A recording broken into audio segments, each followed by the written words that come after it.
کہ اغوا برائے تاوان جو ضلع گھوٹکی کے حوالے سے وہ پیپلز پارٹی کا ایک مشیر خاص ہے جو بھیو صاحب، اس پہ الزام لگا ہے، وہ تو آپ کو جان چھڑانے کے لیے انہوں نے کہا ہے کہ وہ اس کا حصہ نہیں ہے، وہ جان چھڑانے کے لیے اس نے استعفیٰ دیا، اور وہ کہہ رہا ہے کہ وہ جو ہے شفاف تحقیقات کے لیے اس نے چھوڑی ہے، اور ان پہ یہ الزامات ہے، جبکہ کہنے والے یہ کر رہے ہیں کہ یہ کسی عام پولیس کا نہیں ہے، لیکن جنہوں نے کیا ہے وہ بڑے پاور والے ہیں، انہوں نے کیا ہے، اور اب انہوں نے کیوں کیا ہے اب دیکھتے ہیں کہ سارے ریکی ہوئی ہے۔ اس کا مطلب یہ تو الطاف بھائیو صاحب یا اپنے بھائیو جو ہے مشیر صوبائی مشیر چیف منسٹر سندھ کے جو صوبائی مشیر ہے، تو یہ بھائیو صاحب جو بھلے ہم یہ پہلے بار نہیں ہوا، اس کو ظاہر ہے اس کی ریکی ہوئی ہے، یہ چیزیں آئی ہیں، ہتھیار اتنے بڑے تعداد میں ہتھیار اسمگلنگ کیے جا رہے تھے، اور یہ معاملہ تب آیا ہے اس کے 2 یا 3 دن پہلے اپنے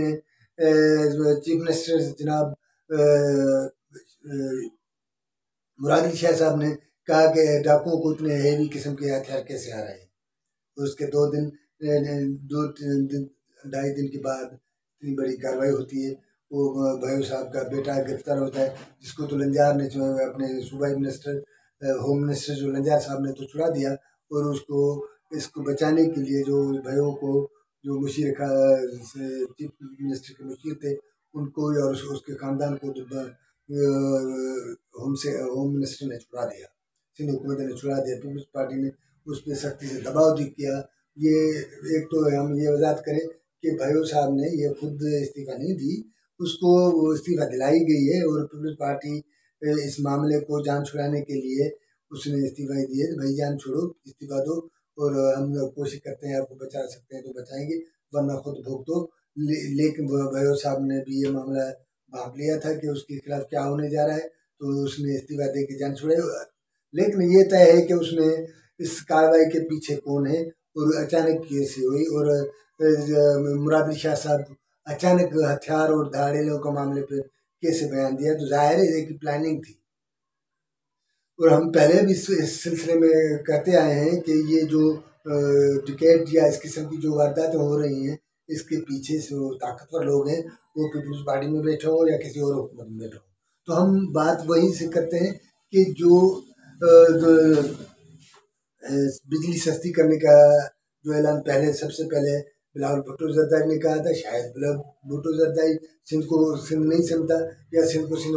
حکومت کو اہمیت نہیں دیتے، تو اس نے اپنا وعدہ بھول دیا ہے۔ کیا بلاول بھٹو کی سندھ میں حکومت نہیں ہے، کہ یا جو سندھ کے عوام ہے وہ اس مستحق نہیں ہے کہ ان کو فیور ملے، اس کو رعایت ملے، جیسے چیف منسٹر پنجاب محترمہ مریم نواز صاحبہ نے اعلان کیا ہے کہ 50,000 سے زیادہ افراد کو، غریب کو، جو 100 سے 300 یونٹ جو بجلی خرچ کرنے کی پوزیشن میں یا کرتے ہیں، ان کو 1,000 KV کے جو سولر پلیٹ، اپنے بیٹری اور دیگر اس کے لوازمات جو ہیں وہ اس کو دیں گے، اور کہا یہ جا رہا ہے، یہ اعلان ہوا، یہ نہ صرف مریم نواز صاحبہ نے یہ اعلان کیا ہے، یا اس کو بلکہ عملی طور پہ اس نے پوری ممکن حد تک جلدی اس پروجیکٹ کو مکمل کرنے کے لیے احکامات جاری کیے ہیں۔ تو کیا بلاول بھٹو زرداری کو یہ نظر نہیں آ رہا؟ کیونکہ بلاول بھٹو زرداری نے سب سے پہلے بجلی سستی کرنے کا اعلان تو اس نے کیا تھا، اس ٹائم پہ بلاول بھٹو زرداری یا ایون مریم نواز صاحبہ پہ تنقید ہوئی تھی، تو اس کنڈیشن میں وہ کیسے بجلی سستی کریں گے، وہ عوام کو کس طرح ریلیف ملے گا؟ تو مریم نواز صاحبہ نے تو اس کا الٹرنیٹ سولر پلیٹس کی صورت میں تو کر دیا ہے کہ 50,000 یہ تھوڑا نہیں ہے، اور اگر اس 2-3 شفٹوں میں ایسا کر لیا تو میرے خیال میں بجلی کا جو یہ بحران ہے، ہم غریب آدمی ہیں جو 200 سے 300 یونٹ 100 سے 300 تک یونٹ جو خرچ کرنے والے افراد ہیں، ان کو تو بڑا پیمانے پہ ریلیف ملے گا۔ عوام کو اس زمانے میں گرمی، جو شدید گرمی ہے، کلائمیٹ تبدیلی کی وجہ سے جو گرمیاں ہیں، ملک میں گرمی پیدا ہوئی ہے، تو اس صورتحال میں جو ان کو ریلیف مل رہا ہے، تو کیا سندھ کا عوام اس کا مستحق نہیں ہے؟ کیونکہ بلاول بھٹو زرداری اب جب وفاق میں جاتے وزیر اعظم ہوتے تو اس قسم کے اعلان کرتے. اب سندھ حکومت اس کی نہیں ہے، یا سندھ کا عوام اس کا چاہنے والا نہیں ہے. سندھ تو ہمیشہ پیپلز پارٹی کو ووٹ کیا ہے، بلاول بھٹو کو ووٹ کیا ہے. تو اس کا صلہ یہ ہے کہ اعلان کر کے بھول جاؤ. اب ہم پر امید ہیں اس حوالے سے کہ بلاول بھٹو کو یاد دلاتے ہیں وہ جو الیکشن موم میں اس نے جو نعرہ لگایا تھا کہ بجلی 300 تک یونٹ کو جو ہو گیا وہ فری کرے گا. تو ہم اس کو یاد دلانا چاہتے ہیں کہ جس طرح چیف منسٹر پنجاب نے اپنے عوام کو 50,000 سے زیادہ شہریوں کو ریلیف دیا ہے. سولر پلیٹ اور سسٹم جو 1000 کے وی سسٹم جو اس کو دیا ہے، اس میں بھی